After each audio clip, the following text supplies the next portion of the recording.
Merci, Monsieur le maire. Madame Guardia, je suis d'accord avec vous qu'il y a des écueils sur le fait de demander une aide au CCAS, parce que c'est jamais évident de demander une aide. Donc, en revanche, je ne pouvais pas dire qu'il y a un écueil sur la connaissance du dispositif, puisque dans tous les dossiers d'inscription de toutes les écoles de Tours, publiques comme privées, il y a le formulaire qui permet aux familles de demander cette aide si elles le souhaitent. Voilà, c'était juste un truc. Alors effectivement, le barème du CCAS, c'était lourd à calculer, mais vous l'avez dit, il prend aussi en compte les charges fixes de toutes les familles, ce que ne fait pas le quotient familial. Or, la façon dont le CCAS fonctionne, ou fonctionnait en tout cas, permettait d'avoir une meilleure image de la situation de la situation des familles. Le quotient familial, c'est le quotient de facilité, parce qu'effectivement, il tombe tout cuit de la CAF et on n'a rien à faire. Sauf que moi, je vais vous donner deux exemples. Je vais vous prendre l'exemple de Marie. Marie, elle travaille à mi-temps, elle gagne donc la moitié d'un SMIC, elle vit dans un logement social, elle bénéficie de la CMU, elle prend les transports en commun pour se rendre à son travail puisqu'elle est vendeuse en centre-ville. Et puis à côté, vous avez Élodie, qui a ses enfants exactement dans les mêmes classes. Élodie, elle travaille à temps plein, elle est payée 1,2 SMIC, elle n'a pas de logement social, elle n'a pas droit à la CMU, elle n'utilise pas les transports en commun parce qu'elle est agent d'entretien, donc elle est avec des horaires décalés, elle est obligée d'avoir un véhicule.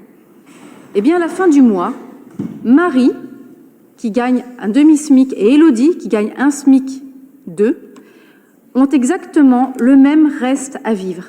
Le même, parce que leurs charges fixes sont extrêmement différentes. Avec votre système de quotient familial, Marie et Élodie ne paieront plus le repas de la même façon.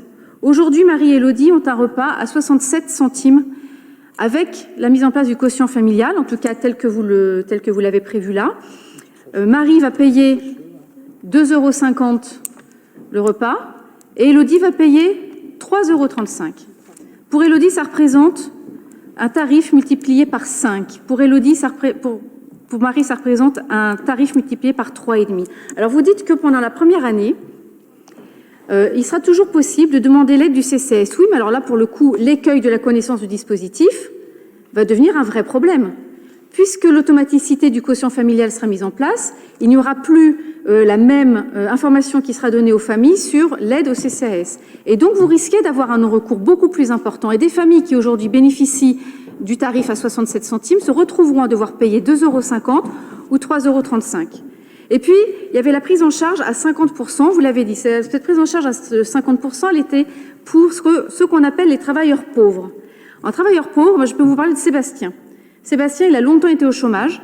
Maintenant, il travaille, il a retrouvé un travail, il a plein temps, il gagne le SMIC. Il vit dans un logement social, il n'a pas le droit à la CMU, et puis il se déplace en vélo parce qu'il travaille dans une entreprise de peinture en centre-ville. Aujourd'hui, Sébastien, il est aidé pour payer la cantine à 50% par le CCAS, ce qui lui fait un tarif à 1,67 €. Avec la mise en place du quotient familial, il va passer à un tarif à 3,35 €. Son tarif va être multiplié par 2. Alors quand je vous entends dire qu'il s'agit d'une tarification sociale, non. Ce n'est pas une tarification sociale, parce qu'elle ne prend pas en compte la situation réelle des familles. Vous avez des effets de seuil qui sont terribles, que justement le CCAS avait réussi à éviter, que vous remettez en place.